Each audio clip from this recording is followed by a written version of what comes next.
Good evening everyone. आज हम लोग क्लास 11th बायोलॉजी का चैप्टर फर्स्ट स्टार्ट कर रहे हैं, दैट इज़ लिविंग वर्ल्ड। ये चैप्टर यूनिट फर्स्ट से हैं, that is diversity in living organism. अब देखिए इस चैप्टर के अंदर जो पहला वर्ड आता है दैट इज़ लिविंग। सबसे पहले हम लोग को ये पता होना चाहिए कि लिविंग ऑर्गेनिजम्स होते क्या हैं। तो इसके लिए हमें लिविंग को नॉन लिविंग से डिफ्रेंशिएट करना आना चाहिए, और हम लोग डिफ्रेंशिएट किस बेसिस पे करेंगे? कुछ कैरेक्टर्स के बेसिस पे करेंगे। तो हम लोग आज कुछ कैरेक्टर्स डिस्कस करेंगे जिससे ये पता चलेगा कि living organism and non living organism में क्या बेसिक डिफरेंसेस होते हैं। Now here are some characters. Like सबसे पहला जो कैरेक्टर है वो है हमारे पास ग्रोथ। देखिए ग्रोथ एक ऐसी प्रॉपर्टी है जो लिविंग ऑर्गेनिज्म, जितने भी लिविंग ऑर्गेनिज्म है वो परफॉर्म करता है। So it is performed by all living organism.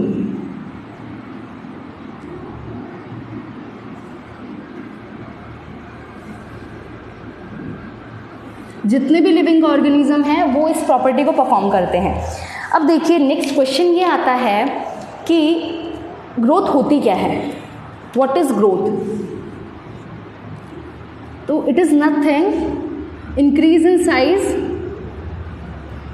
Okay, increase in mass, body mass and number is considered as growth. हम इसको ग्रोथ की तरह कंसिडर्ड करते हैं।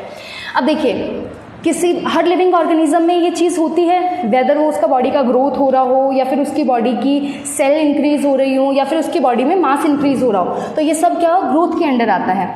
अब देखिए बात क्या आती है कि नॉन लिविंग ऑर्गेनिज्म भी क्या ऐसा करते हैं। देखिए हम ये जो जितने भी कैरेक्टर्स पढ़ रहे हैं ये ऑल्दो प्रॉपर्टी होती है लिविंग ऑर्गेनिज्म की, बट हमें इनमें से कौन से कैरेक्टर्स छांटने हैं जो एक्सक्लूसिवली लिविंग ऑर्गेनिज्म ही परफॉर्म करें, और वो उन कैरेक्टर्स को हम लोग बोलते हैं defining property of living organisms. देखिए तो इनमें से सबसे पहले हम ग्रोथ की बात कर रहे हैं। अब कुछ मैं एग्जाम्पल ले रही हूँ नॉन लिविंग का, जैसे माउंटेन जो होते हैं या फिर जो कोई गार्बेज का हीप हो गया, ठीक है, माउंटेन्स हो गए, ये क्या करते हैं, ये ग्रो करते हैं। आपने देखा होगा है ना, माउंटेन का अगर आप देखो, अगर उसका साइज देखो तो बहुत धीरे धीरे करता है बट वो ग्रो करता है। तो हम क्या बोलेंगे कि माउंटेन एक लिविंग ऑर्गेनिज्म है। क्या हम इसको लिविंग ऑर्गेनिज्म कंसिडर करेंगे? नहीं। क्यों नहीं करेंगे? बिकॉज फर्स्ट ऑफ ऑल तो ये ग्रोथ क्या है, एक्सट्रिंसिक है। क्या है? एक्सट्रिंसिक है। दूसरी ये रिवर्सिबल है। रिवर्सिबल मीन्स इस ग्रोथ को हम वापस से डीग्रोथ कर सकते हैं। इस चीज़ को हम वापस से, एक माउंटेन बड़ा हो गया है, हम उसको वापस से रीजनरेट कर सकते हैं, ठीक है। अब तो इसलिए ये कंसिडर नहीं किया जाएगा नॉन लिविंग ऑर्गेनिज्म के लिए। ग्रोथ जो होती है वो एक कंसिडरेबल प्रॉपर्टी नहीं मानी जाएगी, बट फिर भी हम जो ग्रोथ है उसको भी लिविंग ऑर्गेनिज्म के लिए डिफाइन प्रॉपर्टी नहीं बोलेंगे, बिकॉज इसके बहुत सारे एक्सेप्शंस होते हैं, ठीक है। लाइक कोई डॉर्फ इंसान है तो ज़रूरी नहीं ना उसके अंदर ग्रोथ हो रही हो, उसका तो बॉडी मास सेम रह रहा है, ठीक है। साइज सेल्स का जो शेप है या सेल का जो नंबर है वो भी एज मच इंक्रीज नहीं हो रहा है, तो क्या हम उसको नॉन लिविंग बोल देंगे? नहीं, नॉन लिविंग नहीं बोलेंगे, वो लिविंग है, बट फिर भी जो ग्रोथ होगी वो एक डिफाइनिंग प्रॉपर्टी नहीं है। So growth is not a defining property.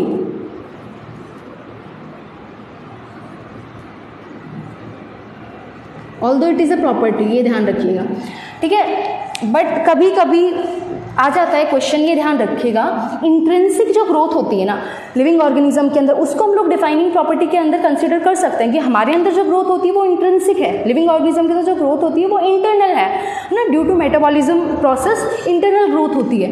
तो आप सम केसेस के अंदर क्या कर सकते हैं,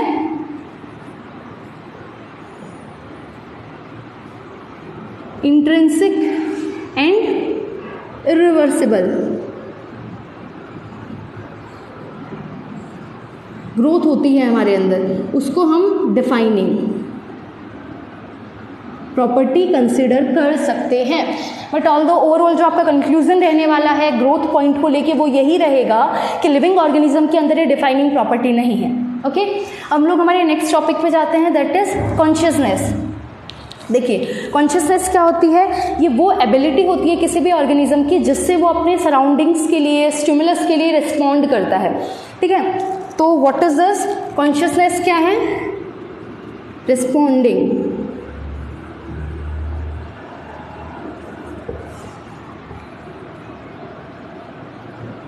स्टिमुलस के लिए रिस्पॉन्ड करना। एंड व्हाट इज स्टिमुलस है? Stimulus is what? जो भी कोई एक्सटर्नल एनवायरनमेंट के अंदर चेंजेस होते हैं, whether they will be physical, ठीक है, केमिकल, वो सारे के सारे क्या होंगे? स्टिमुलस होंगे, जो कि एक जिनको एक पर्सन या फिर लिविंग ऑर्गेनिज्म परसीव कर पाए, ठीक है, जिनके लिए वो रिस्पॉन्ड कर पाए, वो सारे के सारे स्टिमुलस कहलाते हैं। अब देखिए, तो ये जो रिस्पॉन्डिंग वाली प्रॉपर्टी है ये लिविंग ऑर्गेनिज्म के अंदर होती है, ठीक है।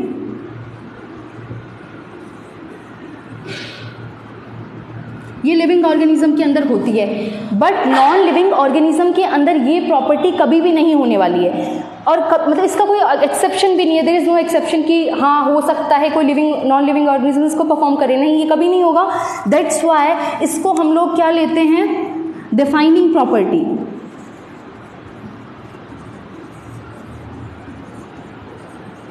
And why defining property? Because it is exclusively found into the living organism only. Okay? अब देखिए, आपके दिमाग में एक क्वेश्चन ज़रूर आता है कि एक पर्सन कोमा में है,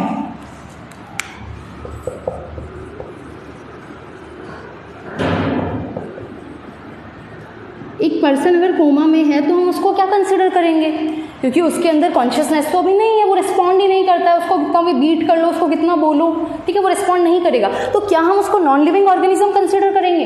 तो इसका जो आंसर होता है वो ये होता है, ऐसे पर्सन को हम जब भी हम ड्रग्स देंगे या फिर टैबलेट्स देंगे तो वो उनके लिए उसकी बॉडी रिस्पॉन्ड करती है, उसकी सेल्स रिस्पॉन्ड करती हैं, तभी तो वो ग्रो होता है, तभी तो वो क्या होता है, तभी वो उसके लिए रिस्पॉन्ड कर पाता है। और अगर वो रिस्पॉन्ड कर रहा है तो वो क्या है? लिविंग के अंदर कंसिडर्ड होगा। तो इसीलिए ये एक्सेप्शन नहीं होता, वो ऑल्दो पूरा रिस्पॉन्ड नहीं कर रहा है, बट समहाउ उसका बॉडी का कोई पार्ट तो रिस्पॉन्ड कर रहा है, और अगर कर रहा है तो इसको हम लोग क्या बोलते हैं? Defining property. तो ध्यान रखना, कॉन्शियसनेस जो है वो एक्सक्लूसिवली सिर्फ और सिर्फ लिविंग ऑर्गेनिज्म के अंदर आपको देखने को मिलती है। The next property will be reproduction. Now reproduction is property of living organism.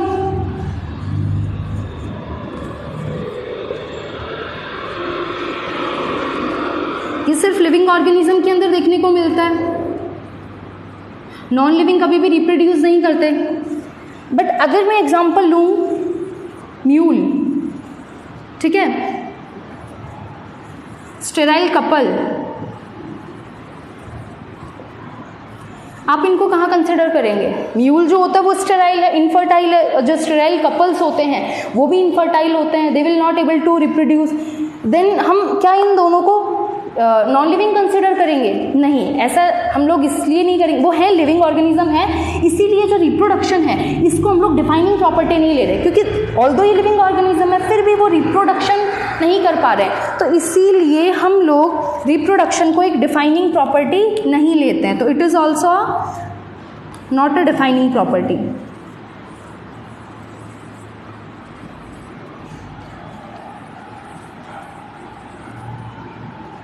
Okay, so ये बात आपको ध्यान रखनी है। अभी तक हमने जो तीनों पढ़े हैं, ग्रोथ, कॉन्शियसनेस एंड रिप्रोडक्शन, इसके अंदर सिर्फ कॉन्शियसनेस वाली जो कैरेक्टर है, प्रॉपर्टी है, वही एक डिफाइनिंग प्रॉपर्टी है जिसका कोई एक्सेप्शन नहीं है। नेक्स्ट जो प्रॉपर्टी हम पढ़ने वाले हैं वो है metabolism. What is metabolism? All reactions या सम टोटल ऑफ रिएक्शंस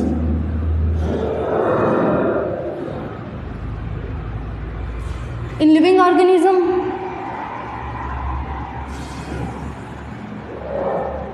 जितने भी लिविंग ऑर्गेनिज्म है उनकी बॉडी के अंदर जितनी भी रिएक्शंस हो रही हैं, whether they will be anabolic and catabolic. Anabolic is what? जब कोई चीज़ प्रोड्यूस हो रही हो, ठीक है, सिंथेसिस वाली जितनी भी रिएक्शंस होंगी। कुछ रिएक्शंस होती हैं जिनमें हम लोग रिएक्टेंट्स को कंबाइन करके जो प्रोडक्ट बनाते हैं तो उसमें कुछ ना कुछ सिंथेसाइज हो रहा है। बट कुछ रिएक्शंस ऐसी होती हैं मेटाबॉलिज्म में जो कैटाबॉलिक होती है, मतलब उनके अंदर क्या होता है, कोई भी एक सब्सटेंस होता है, उसका ब्रेकडाउन होके फिर प्रोडक्ट्स बनते हैं। तो ये आपके दोनों किसके अंदर आते हैं? मेटाबॉलिज्म के अंदर आते हैं। अब देखिए, क्या आप मेटाबॉलिज्म को लिविंग ऑर्गेनिज्म की प्रॉपर्टी बोलोगे? हाँ बिल्कुल, हम मेटाबॉलिज्म को लिविंग ऑर्गेनिज्म की प्रॉपर्टी बोलेंगे। एंड ये आपको ध्यान रखना है, it is also defining property.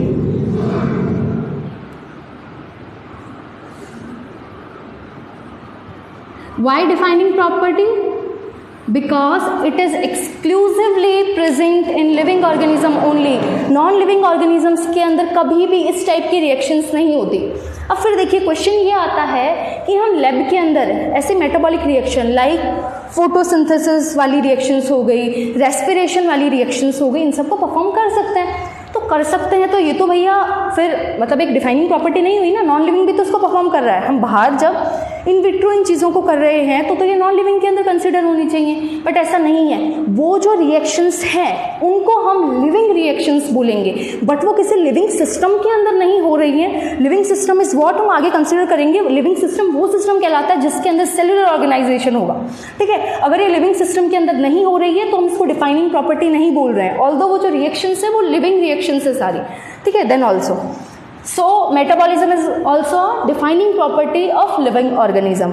Next comes cellular organization. Cellular organization is what? Cell is unit of life, you know, ठीक है। जितने भी लिविंग ऑर्गेनिज्म हैं they are made up of cell. A single जो एक सेल होती है living organism के अंदर, वो उनका एक क्या है, यूनिट है जो बार बार रिपीट होकर उनका पूरा बॉडी बनाती है, ठीक है। अब देखिए, इस सेल के अंदर ऐसा क्या होता है जो उसको लिविंग बनाता है? What is there in this cell that will make it living? क्या होता है? देखिए, protoplasm. In what is protoplasm? Protoplasm क्या होता है? प्रोटोप्लाज्म होता है साइटोप्लाज्म प्लस न्यूक्लियोप्लाज्म, ठीक है। और ये फ्लूइड वाला पार्ट होता है सेल का, ठीक है। सेल है, सेल के अंदर न्यूक्लियस है, न्यूक्लियस वाला लिक्विड न्यूक्लियोप्लाज्म एंड सेल वाला लिक्विड साइटोप्लाज्म। एंड ये दोनों को हम लोग कंबाइनली जब भी डिस्क्राइब करते हैं इनको हम प्रोटोप्लाज्म बोलते हैं।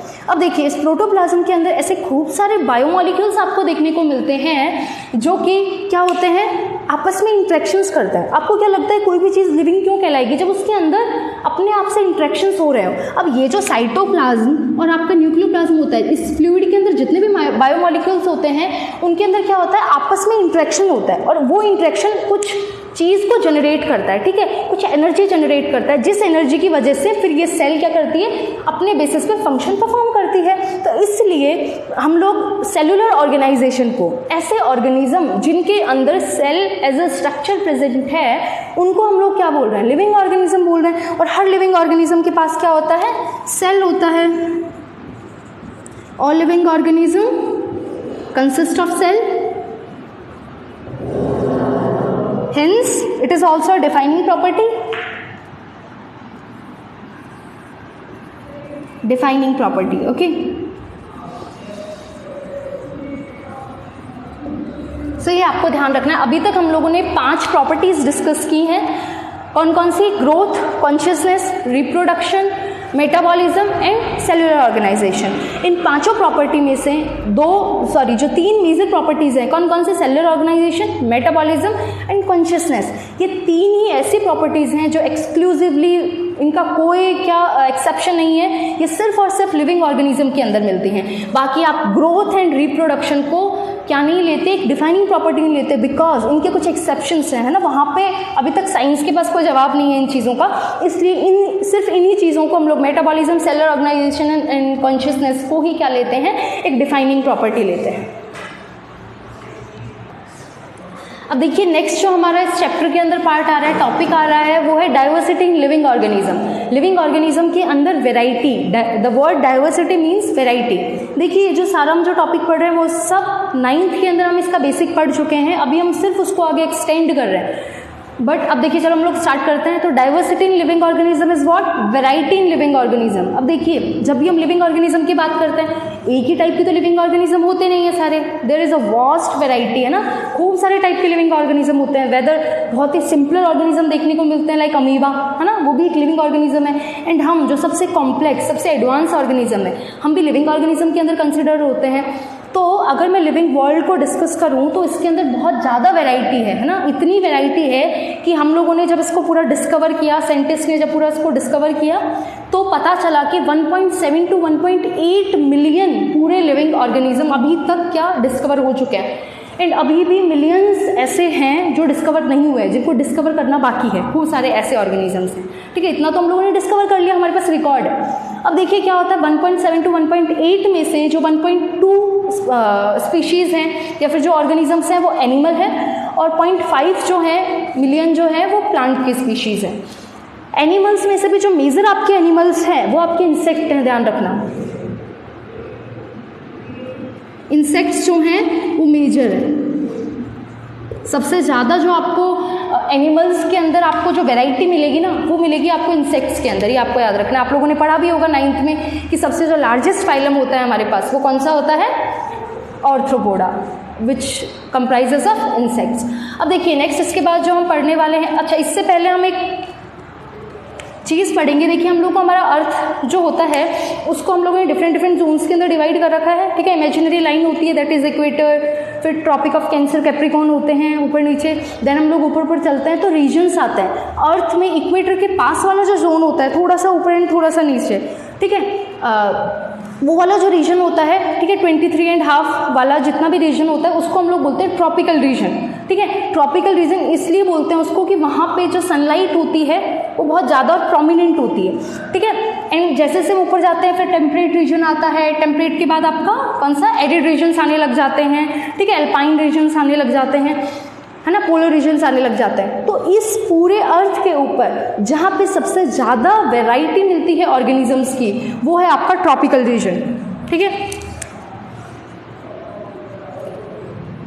ट्रॉपिकल जो रीजन होता है वहाँ पे सबसे ज़्यादा आपको वैरायटी देखने को मिलती है लिविंग ऑर्गेनिज्म की। क्यों? इसलिए क्योंकि वहाँ पे टेम्परेचर जो होता है, जो कंडीशंस जो होती हैं वो बहुत फेवरेबल होती हैं। वेदर टेम्परेचर ले लो, ठीक है, प्रेसिपिटेशन ले लो, ऑल्दो बहुत ज़्यादा नहीं होते, बस मॉडरेट रहते हैं। किसी भी चीज़ के अच्छे रिजल्ट के लिए, ठीक है, अच्छा उस चीज़ को वहाँ पे डेवलप करने के लिए क्या चाहिए होता है, उसकी ऑप्टिमम कंडीशंस चाहिए होती है। तो लिविंग ऑर्गेनिज्म वहाँ ज़्यादा सर्वाइव करेंगे जहाँ पे ऑप्टिमम कंडीशंस होंगी। तो सारी ऑप्टिमम कंडीशंस कहाँ देखने को मिलती हैं, ट्रॉपिकल रीजन में देखने को मिलती हैं। इसलिए हम इसको बायोडाइवर्सिटी हॉटस्पॉट भी बोलते हैं इस एरिया को, या मेगा बायोडाइवर्सिटी रीजन बोलते हैं। क्या बोलते हैं? Mega biodiversity.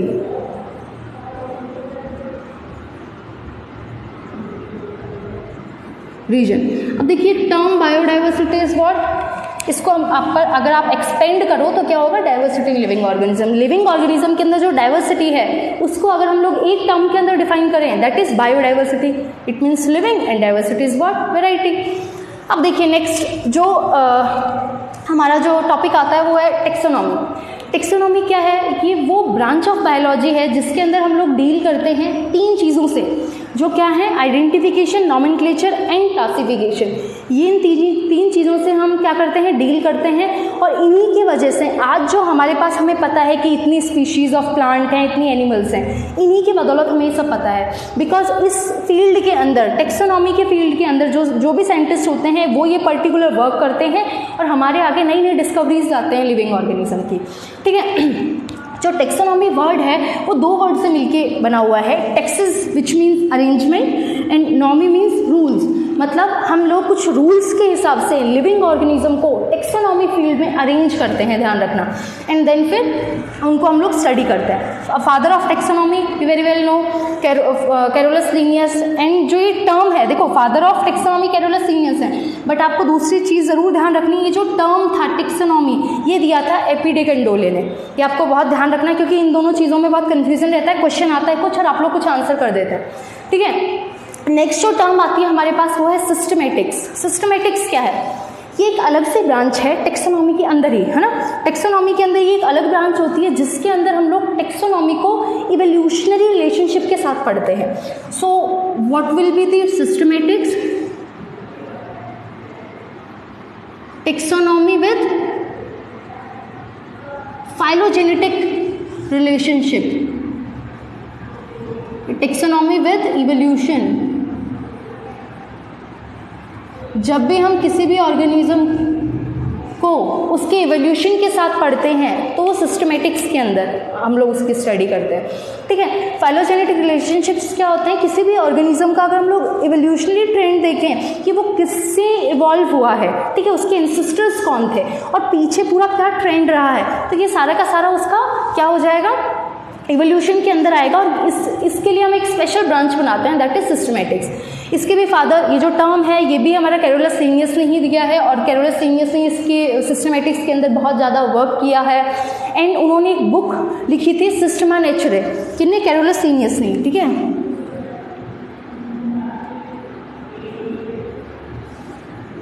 कैरोलस लीनियस ने ही ये बुक लिखी है सिस्टमा नेचुरे, जिसके अंदर उन्होंने लिविंग ऑर्गेनिज्म को उनके एवोल्यूशन के साथ, ठीक है, डिफाइन करके लिखा है।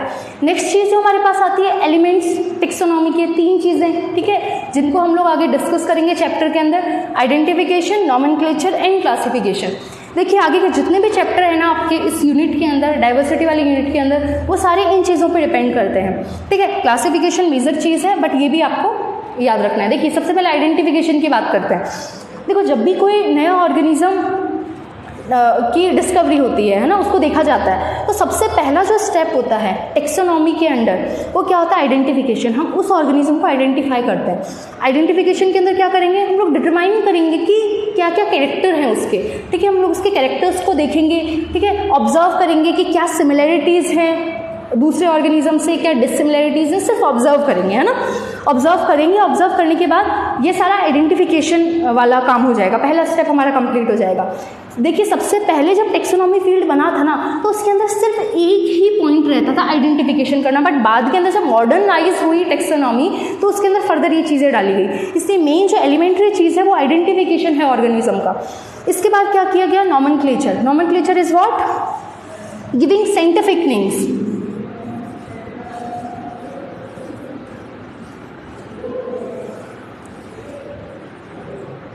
साइंटिफिक नेम्स देना ऑर्गेनिज्म को क्या कहलाता है, नॉमेनक्लेचर कहलाता है। इसके हम लोग आगे बात करेंगे।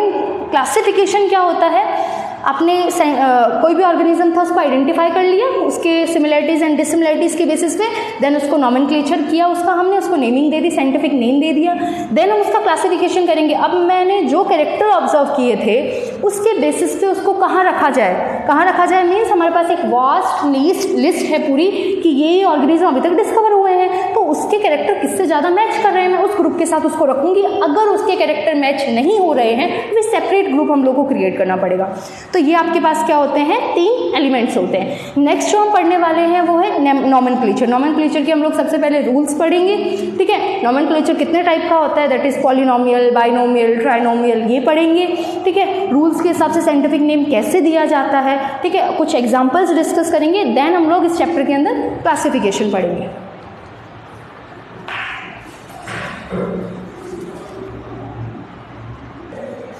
ठीक है, नेक्स्ट हम लोग जो स्टार्ट कर रहे हैं वो है नॉमेनक्लेचर। देखिए हम लोगों ने आइडेंटिफिकेशन के बारे में डिस्कस कर लिया है। किसी भी ऑर्गेनिज्म को जब ऑब्जर्व करोगे आप, ठीक है, डिटरमाइन करोगे उसकी प्रॉपर्टीज़ को, वो आइडेंटिफिकेशन के अंडर आएगा।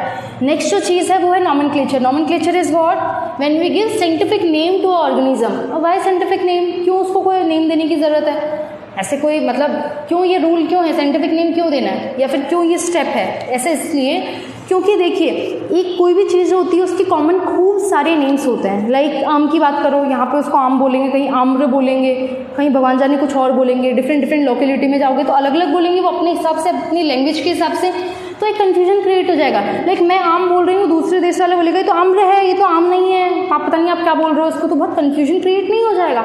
सो उस कन्फ्यूजन को क्रिएट ना करने के लिए, उसको सॉल्व करने की हम लोग एक स्टैंडर्ड नेम देते हैं, दैट इज साइंटिफिक नेम, कि ऑल ओवर वर्ल्ड, है ना, पूरे वर्ल्ड के अंदर ये एक स्पेसिफिक नेम से जाना जाएगा जो उसका नेम। ऑल दो लोकल नेम्स भी होते हैं बट साइंटिफिक नेम किसी भी एक ऑर्गेनिज्म को डिस्कवर करते समय उसका लिखा जाता है, ठीक है, जिसके नाम से वो पूरे वर्ल्ड में जाना जाता है। और ये सब काम कौन करता है, ये according to ICBN and ICZN। What are these are international code for botanical nomenclature and international code for zoological nomenclature. इनके अकॉर्डिंगली हम लोग क्या करते हैं, ये नेम्स देते हैं, साइंटिफिक जो नेम्स देते हैं वो इनके अकॉर्डिंग देते हैं। इनके अंदर हम लोग बॉटनिकल नेम्स देते हैं और इसके अकॉर्डिंग हम लोग जूलॉजिकल नेम्स देते हैं, एनिमल्स के नेम एंड प्लांट्स के नेम देते हैं। इसी तरीके से बैक्टीरियल के लिए अलग से बैक्टीरियल नॉमेनक्लेचर होता है, ठीक है, international code for bacterial nomenclature. एक होता है इंटरनेशनल कोड फॉर ये जो आपके नॉर्मली जो इंसेक्ट्स वगैरह होते हैं इनके लिए भी एक अलग से कोड बना रखा है, तो हम लोग वो भी थोड़ा बहुत डिस्कस करेंगे नेक्स्ट। मेजर जो चीज़ है वो यही है। अब हम लोग टाइप्स की बात करते हैं। देखिए, जो हम नेमिंग देते हैं किसी भी ऑर्गेनिज्म को, नॉमेनक्लेचर जो होता है वो डिफरेंट टाइप्स का है। इसके मेजर 3 टाइप होते हैं, polynomial nomenclature, binomial nomenclature and third जो होता है that is trinomial nomenclature. Third हम लोग यहाँ पे लिख रहे हैं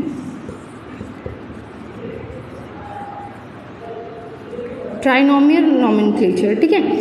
देखिए, पॉलिनोमियल नॉमेनक्लेचर के अंदर क्या होता है, एक ऑर्गेनिज्म को खूब बड़ा सा नाम दे रखा है, ठीक है। जो मूवी है धमाल, उसके अंदर वो अपना नाम बताता है ना, गाड़ी के अंदर ये ऐसा कुछ नाम दिया जाता है एक ऑर्गेनिज्म को पॉलिनोमियल नॉमेनक्लेचर के अंदर। इतना बड़ा नाम जिसका कोई एंड नहीं, आप कितनी सरनेम लगा लो मन चाहे जितने, जैसे हमारा किसी का बड़ा सा नाम होता है ना वैसे। तो पॉलिनोमियल नॉमेनक्लेचर के अंदर कोई वर्ड की लिमिट नहीं होती, आप कितने भी वर्ड का एक नाम लिख सकते हो, ठीक है। ये बहुत प्रोमिनेंट नहीं है क्योंकि ये बहुत क्या है, कन्वीनियंट नहीं है, क्योंकि यार किसी भी ऑर्गेनिज्म के लिए बहुत बड़ा सा नाम याद करना एक इजी टास्क नहीं होता, इसलिए इस चीज़ को रिजेक्ट किया जाता है।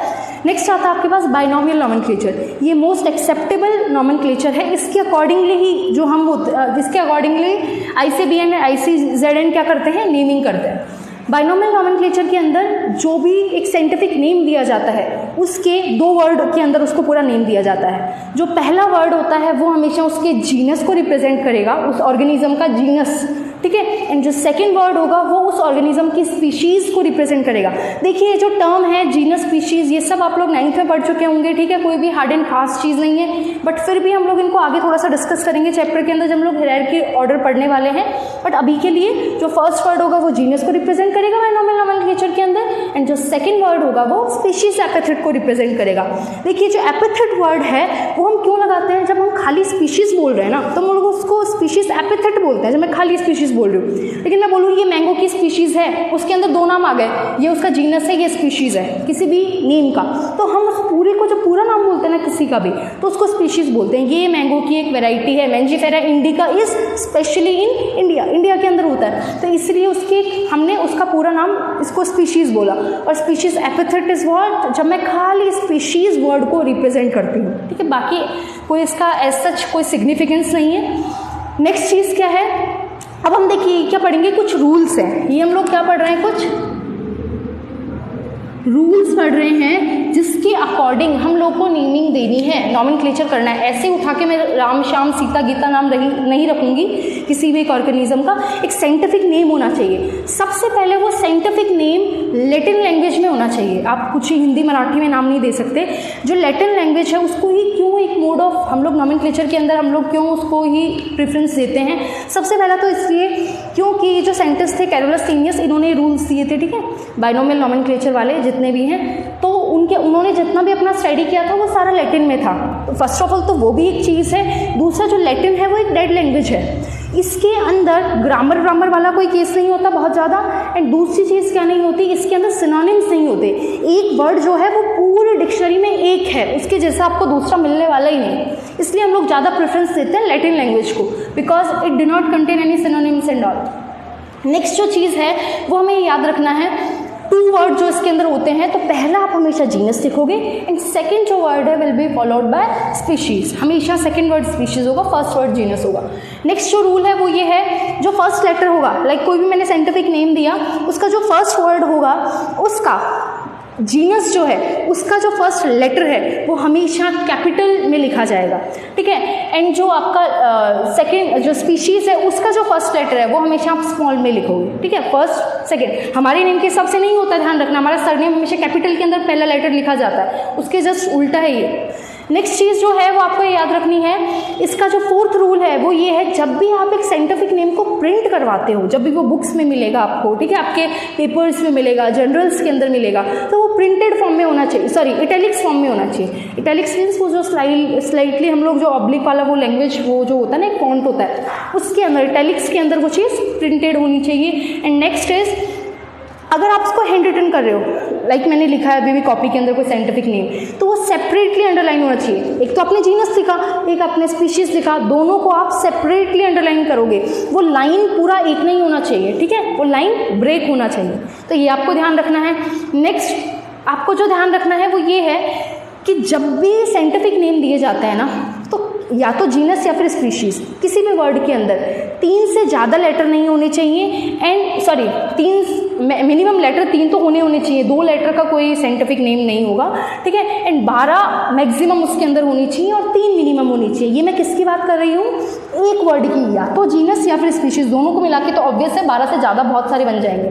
ओके, नेक्स्ट हम लोग बात जो कर रहे हैं वो कर रहे हैं 6th वाला जो पॉइंट है वो ये रहेगा कि कभी कभी हम लोग साइंटिफिक नेम के अंदर क्या करते हैं, साइंटिस्ट का नेम, अगर कोई साइंटिस्ट विलिंग है कि यार मैंने ये नाम डिस्क्राइब किया, स्पीशीज़ को मैंने डिस्क्राइब किया, तो मैं अपना नेम इस स्पीशीज़ के आगे लगाना चाहता हूँ, तो वो लगा सकते हैं एब्रीवेटेड फॉर्म में। एब्रीवेटेड मीन्स बहुत छोटे फॉर्म में आप उसको उसके आगे रिप्रेजेंट कर सकते हो। अब छोटा सा एग्जाम्पल हम लोग फटाफट से डिस्कस करते हैं, ठीक है, जैसे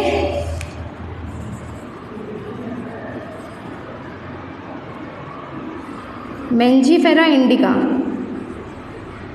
ये एक साइंटिफिक नेम है, ठीक है। अब आप जब भी, पहला रूल आपको क्या याद रखना है, 2 वर्ड का है, बिल्कुल 2 वर्ड का है। ये क्या है, जीनस है, ये क्या है, स्पीशीज है, ठीक है। पहला वर्ड जीनस का कैपिटल है, स्पीशीज का पहला वर्ड स्मॉल है, ठीक है। सेपरेटली मैंने अंडरलाइन किया हुआ है क्योंकि ये हैंड रिटन है, अगर ये प्रिंटेड होता तो इटैलिक्स में होता। नेक्स्ट चीज़, मिनिमम इसके अंदर देख लेना 3 लेटर होंगे एक जगह पे और मैक्सिमम 12 होंगे, 12 से ज़्यादा नहीं एक्सीड करेंगे, ठीक है। Scientific name Mangifera indica Carolus Linnaeus ने डिस्कवर किया है, इसलिए वो अपना एब्रीवेटेड फॉर्म भी इसके आगे लगा सकता है, ठीक है, लग सकता है, ठीक है। ये मतलब आप लगा भी सकते हो, नहीं भी लगा सकते, ऑप्शनल है, बट ये वाले सारे क्या होते हैं, रूल्स होते हैं। अच्छा, एक चीज़ ध्यान रखना, हम लोगों ने ये जो जनरल बात की, इसका एक एक्सेप्शन है, ठीक है। रिक्शिया की एक स्पीशीज़ है, ठीक है, रिक्शिया जो आपका क्या है, टेरिडोफाइट है, उसकी एक स्पीशीज़ है जो कि इस रूल को फॉलो नहीं करती है, ठीक है। वो रिक्शिया पठानकोटानी एक रिक्शिया की एक स्पीशीज़ है जो इस रूल को फॉलो नहीं करती, वो इसका एक्सेप्शन है, ठीक है। ये चीज़ आपको ध्यान रखना है। बाकी ये वाली चीज़,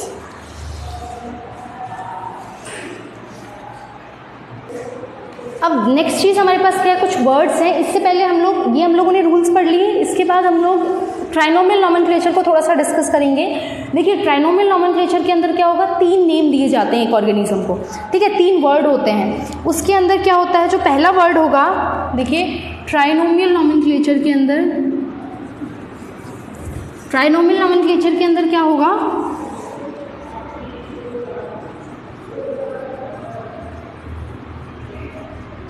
ट्राइनोमियल नॉमेनक्लेचर के अंदर 3 वर्ड, ठीक है, 3 वर्ड का नेम होता है, जिसके अंदर जो पहला वर्ड होगा वो होगा आपका जीनस एज यूजुअल, जो सेकंड वर्ड होगा वो आपका स्पीशीज़ होगा, एंड जो थर्ड वाला वर्ड होगा वो आपका सब स्पीशीज़ होगा। सब स्पीशीज़ या फिर वैरायटी कह लो, ठीक है, स्पीशीज़ के अंदर भी एक टाइप का, ठीक है, क्लासिफिकेशन, तो हम उसको क्या बोलेंगे, सब स्पीशीज़ बोलेंगे। तो अगर ये तीनों वर्ड होते हैं किसी भी नेम के अंदर तो वो ट्राइनोमियल नॉमेनक्लेचर के अंदर कंसिडर होता है। इसके अकॉर्डिंगली आप एक एग्जांपल देख सकते हो, जैसे होमो सैपियंस सैपियंस या फिर गोरिला गोरिला गोरिला, ठीक है।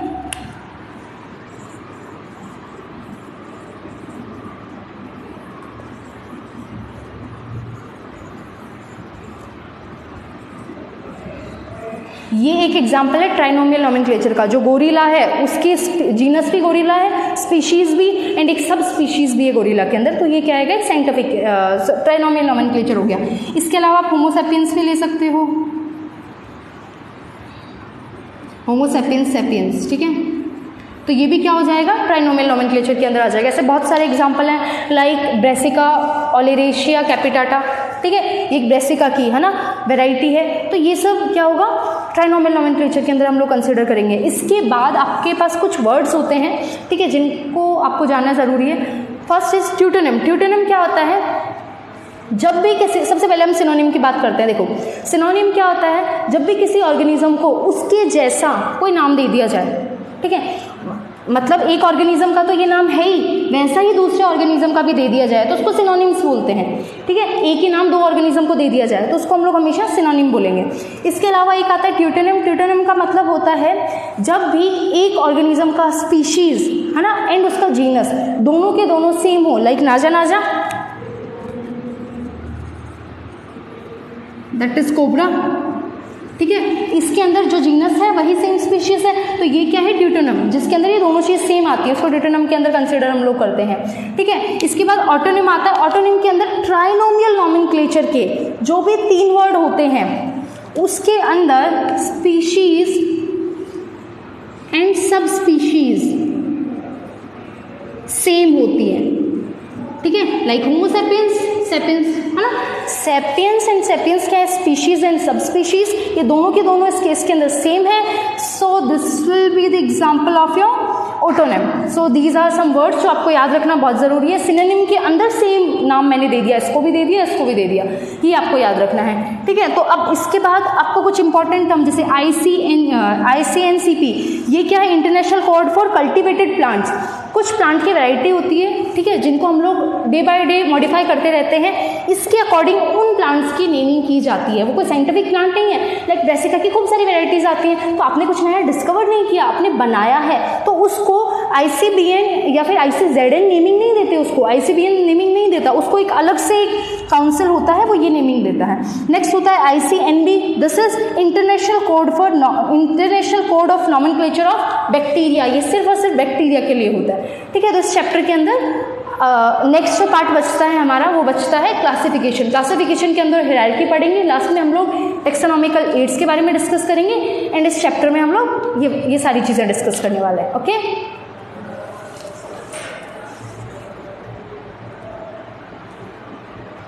ठीक है, जो अब एक लास्ट हमारे पास एक चीज़ बचती है दैट इज होमोनिम। ठीक है, होमोनिम जो वर्ड है इसका मतलब होता है एक ही साइंटिफिक नेम दो ऑर्गेनिज्म को अगर मैं असाइन कर दूं तो, ठीक है, मतलब दो ऑर्गेनिज्म एकदम डिफरेंट है, दो जो भी लिविंग प्लांट्स है कुछ भी वो एकदम डिफरेंट है, बट उनको जो साइंटिफिक नेम मिला हुआ है वो सेम मिला हुआ है। फॉर एग्जांपल आपका प्रूनस डुल्सी, प्रूनस डुल्सी जो साइंटिफिक नेम है वो आलमंड का भी है एज वेल एज आपका पाम का भी है। ठीक है, इन दोनों को एक जो साइंटिफिक नेम मिला हुआ है वो है प्रूनस डुल्सी। ठीक है, तो इस तरीके से अच्छा ये आप लोग इसको स्मॉल में लिखेंगे, ठीक है, मिस्टेक नहीं करना, स्पीशीज का नेम हमेशा स्मॉल में होना चाहिए। इसके अलावा आपका रेटिस रेड का साइंटिफिक नेम है, ये भी आ जाएगा इसके अंदर ड्यूटेनम के अंदर। तो इस तरीके से चैप्टर क्या है, इसका फर्स्ट वाला पार्ट हमारा कंप्लीट हो चुका है।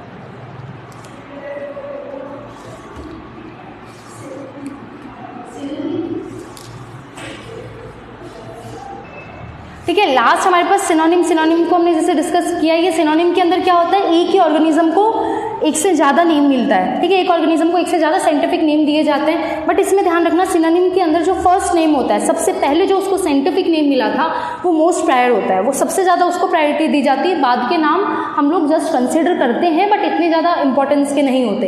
ठीक है, नेक्स्ट जो हम वीडियो बनाएंगे हमारे नेक्स्ट पार्ट का बनाएंगे दैट इज़ क्लासिफिकेशन। इसके बाद जो आपका चैप्टर है वो खत्म हो जाएगा। ओके।